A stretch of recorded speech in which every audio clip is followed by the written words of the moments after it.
Let's get started with Introductory to Philosophy, or as I say on the side, Redneck Philosophy 101 with Dave Robbins. That's some people's opinion.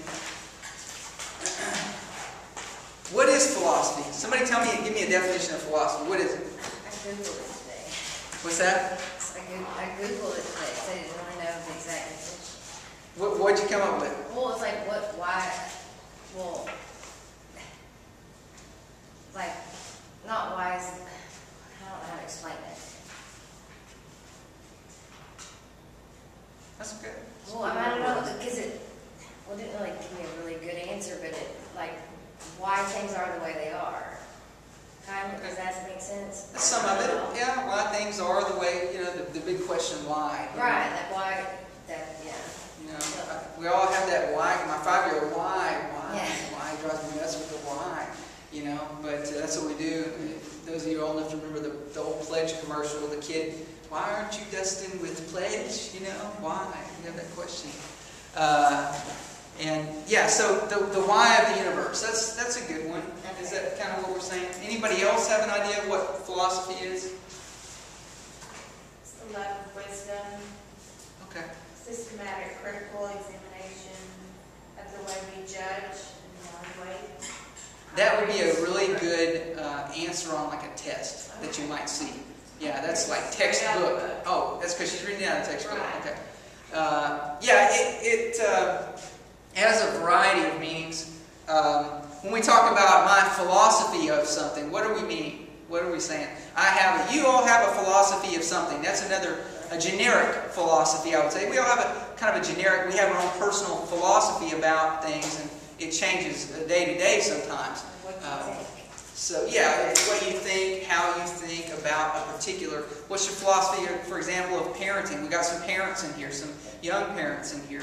I'm a veteran parent, and yet, long story there, I won't go into all that, but I've helped raise 8 children thus far, none of them completely so, and I won't go into details on that at this point, but and I do not claim to be an expert by any stretch of the imagination, because frankly, they're all different. Every kid is different, all right? Yeah, we have a philosophy. We have an idea of the way we think stuff should work, right? And that kind of right? That's kind of the way we think. So yeah, those are not wrong answers. One's the textbook answer. That's more along the lines of what you'll probably see on an exam. Philosophy is literally the love of wisdom, is what it literally means in Greek. Okay, philos is love, like Philadelphia, the city of brotherly love, that's what that means, right? Philos is love, and sophos is wisdom in Greek. So you put the two together, it's love of wisdom, but it's taken on a different nuance, and it's become a formal discipline of study, which is our classmate has shared with us over here. And that's more of a definition of it. Okay, those who are eager to learn because they wonder at things are lovers of wisdom, said Alexander of Ephesus. All right. And I've already mentioned what it is, the love of wisdom.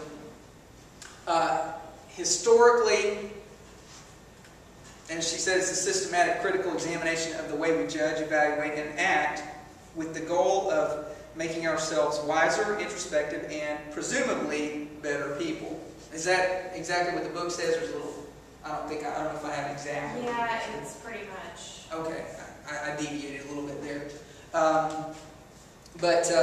Basically, it's looking at how we make judgments.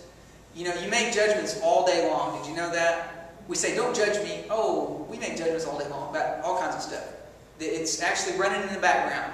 Okay? It's running in the background. And when we say judge, we're really saying putting yourself above somebody and looking down on them, that kind of thing. Being critical of them. But we make judgments. Judgment is really just making a decision. You make decisions about what you believe, about what you think about something all day long. You do that every millisecond. You're doing that as you go throughout your day. It's just kind of subconscious because you do it so much. It's background noise. All right, and then we have the big judgments that we make, whether we decide we're going to go back to school or we're going to quit school, like I did when I was 19. Just came here to National Park, what was Garland County Community College then, and went to school for a little while back in 1989, and then I decided, this isn't for me. Why am I here? And then I quit and went, oh yeah, that was for me. I wish I was there. So, you can learn from experience or you can learn from other people. It's your choice in life. Okay, presupposition. Basically, I have my own definition of this term. So, according to the instructor, presupposition is a fancy word for assumptions. Okay, we all assume certain things in life. Presupposition are those assumptions that we have. Okay? And when we're talking philosophically, one of the most important things that we can do is to nail down our presuppositions that we have or that other people have. And our terms and our concepts have to be clearly identified when we're discussing things philosophically. We've got to agree on terms, which we're going to discover in some instances becomes very, very difficult to do. And we'll see an example with Plato later in class of how difficult that really can be to nail down a common definition of something. And yet, how can we dialogue about something if we can't agree on what a term means? How do we ever talk about anything if we can't agree on a term? We're not speaking the same language then, are we? If a term means one thing to me and it means something else to you, then how can we use that word in a conversation very well? It becomes difficult to use, right? Because it means something very different to each of us. Okay? But sometimes dialogue helps to identify flawed presuppositions or to define them. You'll need to know that. Sometimes dialogue, talking to one another, helps to identify flawed presuppositions or to define them. Sometimes it helps us to define a presupposition, to define a belief that we have. Okay? Presuppositions are fundamentally different from opinions. They're fundamentally different from opinions. And what I mean by that is a presupposition is very substantial in your belief system. Whereas an opinion, well, I like blue. Now that's a fact that I like blue, but that's not really a firm belief about anything other than I think blue is a pretty color, right? That's not something that's inherent to who I am or my core beliefs or anything like that.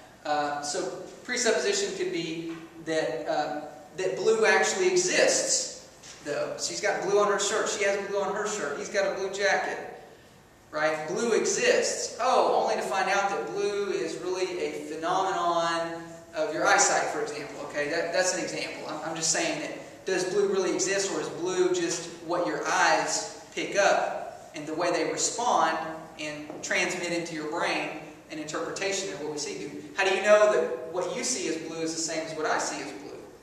How can we know this? And yet we both agree that's blue. I had a friend that was colorblind and we did not agree that it was blue. He said, oh, that's green, purple, whatever it was. To him, colors were very difficult to identify.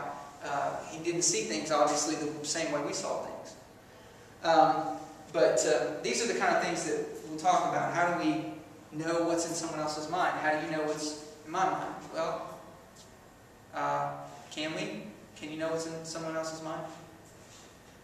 We say, yeah, but do you really ever know a person? Yeah. Even married people. Do you really? Okay. No. How many married folks in here? Divorced. Divorced? Okay. Been there, done that. Okay. I'm on number 2. So, I would say that people say you never know somebody till you live with them or till you're married to them. That there may be some truth to that. But even then, people, have you ever known somebody that you've known for a long time, 10 years, and they just do something that's so out of character? I can't believe they did that. So did you really know that person? They did something that you would have never believed that person would do. So how can you say that you really knew that person? See? Something to think about. Okay. Identify some of your